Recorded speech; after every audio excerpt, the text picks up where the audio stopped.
अक्सर हमारा दिमाग हमारे विचारों से भरा रहता है। हम लोगों के बारे में, अपने बारे में, अपने काम के बारे में, परिवार के बारे में और वो सब सोचते रहते हैं जो हमारे दिमाग में भरा रहता है वो कभी भी साफ नहीं होता है और इसीलिए हमें वो सब बार बार याद आता है और हम दुखी और चिंतित रहते हैं। लेकिन इस कहानी में आप अपने मन को अच्छी तरह से साफ कर पाएंगे। आप अपने मन की धुलाई खुद कर सकते हैं। तो चलिए कहानी की शुरुआत करते हैं। एक बार एक गुरु और शिष्य एक सुनसान जंगल से गुजर रहे थे। तभी शिष्य अपने गुरु से एक सवाल करता है, गुरुजी ऐसा क्या होता है? कुछ लोगों के पास कि उनके पास कुछ भी नहीं होता लेकिन फिर भी वो सुखी रहते हैं, आनंद में रहते हैं, और कुछ लोगों के पास सब कुछ होते हुए भी उदासी उनके चेहरे से साफ दिखाई देती है।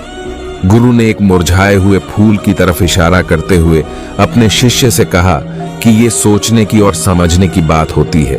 अगर ये फूल ये सोचेगा कि मैं कल मुरझा गया था या फिर ये सोचेगा कि मैं भविष्य में फिर से मुरझा जाऊंगा तो ये कभी भी खुलकर पूरी तरीके से खिल नहीं पाएगा।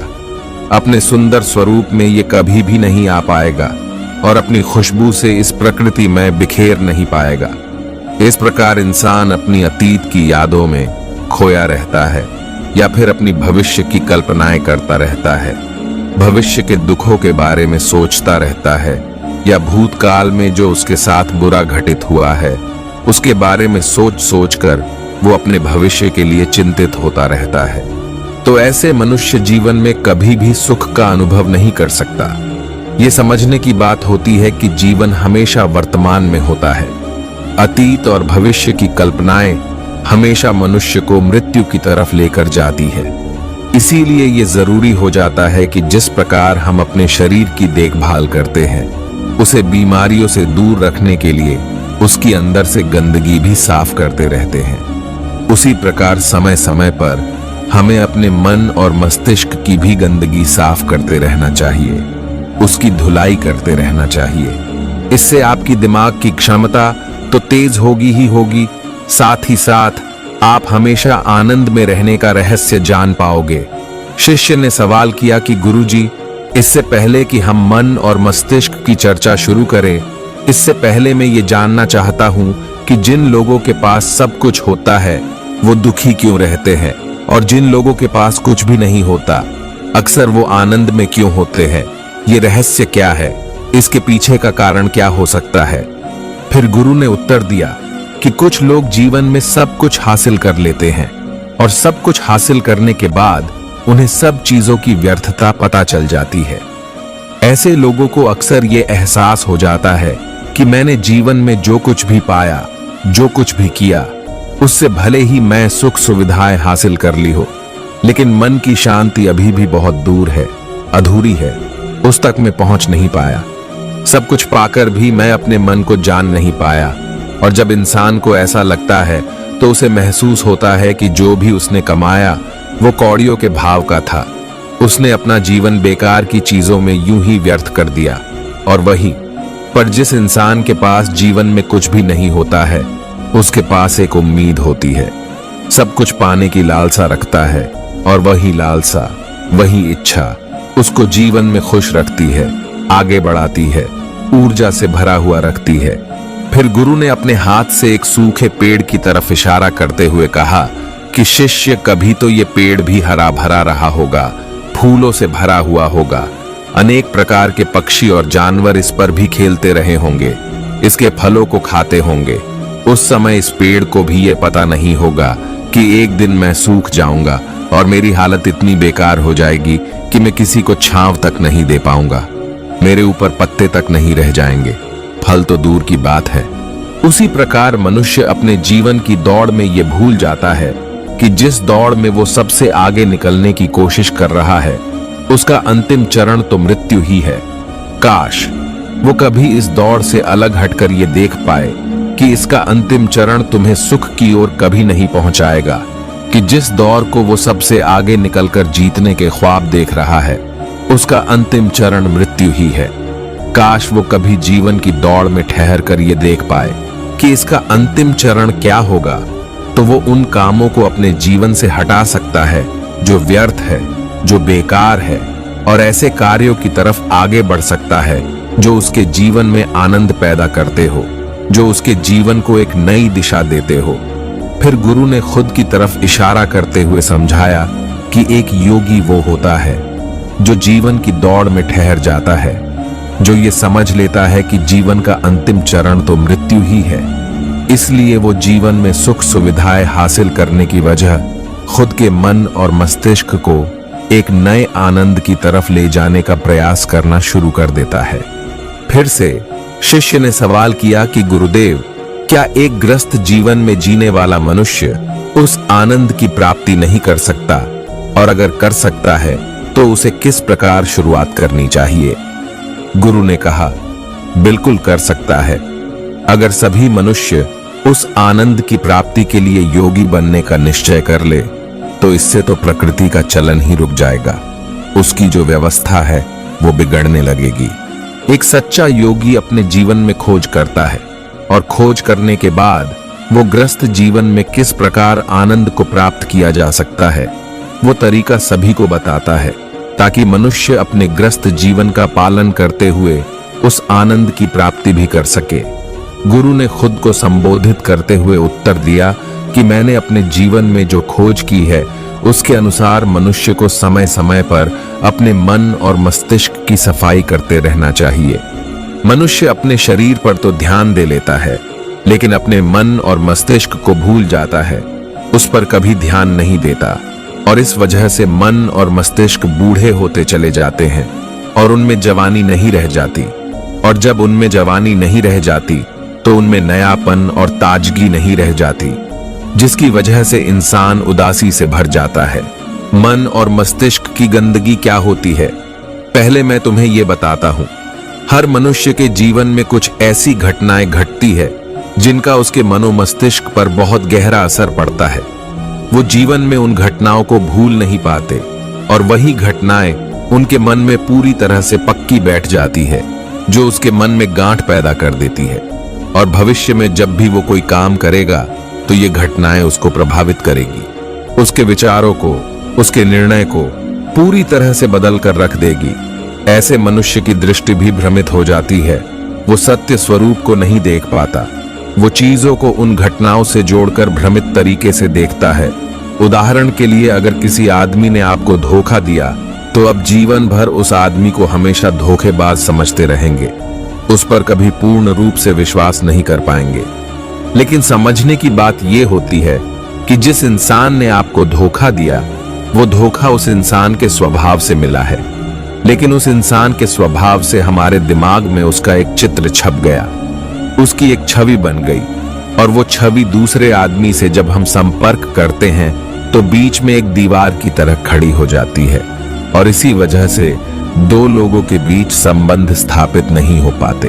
जो मनुष्य के लिए सबसे जरूरी यही होता है कि वो अपने आप को अतीत की घटनाओं से फ्री रखे, उन घटनाओं से प्रभावित होकर वो दिमाग में किसी तरह की छवि ना बनाए। कुछ लोग इस बात पर यह सवाल खड़ा कर सकते हैं कि फिर जीवन के अनुभव किस काम आएंगे, लेकिन समझने की बात यह होती है कि हम जीवन के अनुभवों से भी भ्रमित तरीके से ज्ञान लेते हैं, सही तरीके से उनसे सीख ले ही नहीं पाते। शिष्य अपने गुरु की बातों में इतना खो गया कि उसे चलते चलते जंगल के रास्ते में कटे हुए पेड़ दिखाई नहीं दिए, और अचानक उसके पैरों में एक कांटा चुभ गया। गुरु ने उसका कांटा बाहर निकालते हुए उससे पूछा, ये कांटा तुम्हारे पैर में क्यों लगा? इसके पीछे तुम किसे जिम्मेदार मानते हो? गुरु ने कहा कि तुम मुझे भी जिम्मेदार मान सकते हो, क्योंकि मैं तुमसे बातें कर रहा था। क्या तुम खुद को भी जिम्मेवार मान सकते हो कि तुम मेरी बातों में इतना खो गए कि तुम्हारा रास्ते पर ध्यान ही नहीं रहा? क्या तुम इन पेड़ों को जिम्मेवार मान सकते हो जिन्होंने ये कांटे इस रास्ते पर बिछा दिए? शिष्य ने उत्तर दिया कि गुरुदेव, इसमें मैं खुद को ही जिम्मेवार मानता हूं, क्योंकि आप तो अपना काम कर रहे थे और इस पेड़ ने भी अपना काम किया, पर मैं अपना काम पूरे होश पूर्वक नहीं कर पाया। फिर आगे शिष्य ने कहा, अगर मैं चलने पर ध्यान लगाए रहता, अगर मैं आपकी बातों में पूरी तरह से खो नहीं जाता तो मुझे ये कांटा कभी नहीं लगता। इसमें पूरी तरह से मेरी ही गलती थी। गुरु ने अपने शिष्य की पीठ थपथपाते हुए आगे कहना शुरू किया कि जो घटनाएं हमारे मन को प्रभावित करती है, जरूरी हो जाता है कि उन घटनाओं को हम किसी भी तरह अपने मन से बाहर निकाल दें। और उसके लिए सबसे सरल तरीका है कि अपनी भावनाओं को व्यक्त करना सीखो। उसे अपने दिल में, अपने मस्तिष्क में बिठाकर मत रखो। जब तुम किसी दूसरे मनुष्य के सामने अपनी भावनाओं को व्यक्त कर देते हो तो तुम्हारे मन का बोझ हल्का हो जाता है। कुछ लोगों का स्वभाव ऐसा होता है कि वो अपने मन की बात किसी को नहीं बताते। ऐसे लोग अक्सर अपने अंदर ही अंदर दुखी होते रहते हैं, लेकिन वो अपने मन की बात किसी दूसरे आदमी के सामने नहीं बताते। इसके उलट कुछ लोग ऐसे भी होते हैं जो अपने मन में किसी भी बात को रख नहीं पाते। उसके साथ कुछ भी अच्छा या बुरा होता है, वो अपने मन की बात, अपनी भावनाओं को दूसरों के सामने व्यक्त कर देते हैं। और तुमने खुद महसूस किया होगा कि जो लोग अपने मन की भावनाओं को व्यक्त कर देते हैं वो जीवन में ज्यादा आनंदित रहते हैं। कभी भी प्राकृतिक रूप से आए हुए वेग को रोकना नहीं चाहिए। जिस वेग को हम रोकने की कोशिश करते हैं वो वेग हमें अंदर ही अंदर से खाने लग जाता है। अगर तुम्हारा मन किसी बुरी घटना पर रोने का हो रहा है तो चीख चीख कर रो, अपने आप को रोको मत। उस वेग को पूरी तरह से बाहर आने दो। अगर किसी दूसरी घटना पर तुम्हारा मन खुश होने का, आनंदित होने का हो रहा है तो पूरी तरह से नाचो गाओ, जिससे कि तुम उस वेग को बाहर निकाल सको। और जब वो वेग अपनी पूरी गति के साथ बाहर आ जाता है तो पीछे छोड़ आता है एक खालीपन, एक अकेलापन, एक शांति, एक मौन, एक अनुभूति। फिर गुरु ने शिष्य को समझाते हुए बताया कि जिस प्रकार तेज रफ्तार से चलता हुआ पानी अपने वेग से आने वाली सभी बाधाओं को तोड़ देता है, उसी प्रकार हमारे अंदर भावनाओं का उठने वाला अगर बाहर नहीं निकाला गया, अगर हमने बांध बनाने की कोशिश की तो वो उस बांध को भी तोड़ देगा। और उस बांध को तोड़ने के बाद उसका कचरा हमारे मन के अंदर ही ठहर जाएगा, जो हमारे मन को दूषित कर देगा, उसको गंदगी से भर देगा। अक्सर मनुष्य अपने मन में किसी घटना को दबाकर इसीलिए रखता है कि वो सोचता है कि अगर सामने वाले को इस घटना के बारे में पता चला, इसी विचार की वजह से वो अंदर ही अंदर खुद दुखी होता रहता है, लेकिन सामने वाले को वो कुछ भी नहीं बताता। लेकिन एक बार वो हिम्मत कर सकता है, शुरुआत कर सकता है, तो उसका पूरा जीवन परिवर्तन हो सकता है। एक बार अगर उसके दिमाग की आदत बन गई तो वो जीवन भर अपनी भावनाओं को दूसरों के सामने व्यक्त करने से हिचकिचाएगा नहीं। और अपने दिमाग की ये आदत हम सिर्फ 20 दिनों में पैदा कर सकते हैं। 20 दिनों तक अगर सही तरीके से हम अभ्यास करें तो हमारा दिमाग पूरी तरह से भावनाओं से मुक्त हो जाएगा। ये 20 दिनों का अभ्यास इस प्रकार है। 20 दिनों तक सबसे पहली बात जो याद रखनी है कि अपने मन में किसी भी बात को दबाकर नहीं रखनी है। अगर हम किसी मनुष्य के बारे में अच्छा सोचते हैं तो हम उसे व्यक्त करें। अगर बुरा भी सोचते हैं तो उसे भी व्यक्त करें। भूल जाए कि परिणाम क्या होगा। सिर्फ अपने दिमाग की धुलाई करने पर विश्वास रखें। इससे आपके अंदर एक अद्भुत साहस पैदा होगा।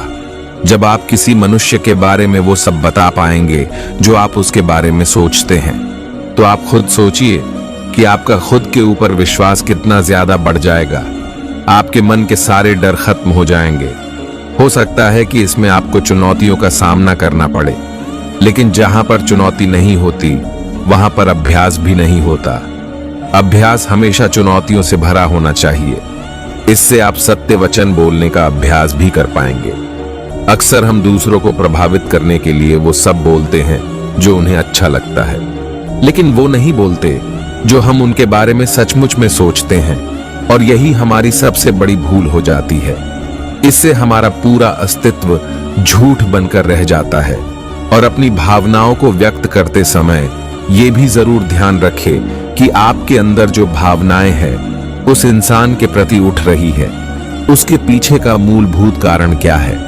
उदाहरण के लिए, जब एक नौकर अपने मालिक के लिए कोई काम करता है तो वो काम अच्छे से नहीं कर पाता तो मालिक उसे डांट फटकार देते हैं, जिससे उसके अंदर उसके प्रति क्रोध की भावनाएं उठती है। लेकिन समझने की बात यह होती है कि मालिक तो आपको कहेगा ही, वो तो डांटेगा ही अगर आप काम अच्छे से नहीं करेंगे। तो अगर आप काम अच्छे से कर रहे हैं और फिर भी आपका मालिक आपके साथ अच्छा व्यवहार नहीं कर रहा है, तो आप खुलकर अपने मालिक को अपनी भावनाएं व्यक्त कर सकते हैं, बिना ये सोचे कि इसका परिणाम क्या होगा। अगर आप इस भावना को उठाएंगे तो आप अपनी नजरों में खुद ही नीचे गिरने लग जाएंगे। आपका आत्मविश्वास बिल्कुल खत्म हो जाएगा।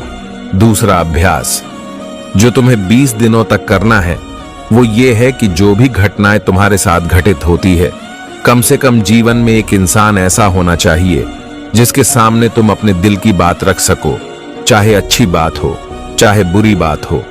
वो सब बातें तुम बिना कुछ सोचे विचारे, बिना इस डर से कि वो इंसान तुम्हारे बारे में क्या सोचेगा, तुम उस इंसान को अपनी सारी बातें बता सको और वो इंसान तुम्हारी सारी बातें सुनने के बाद तुम्हारे लिए कोई छवि पैदा ना करे।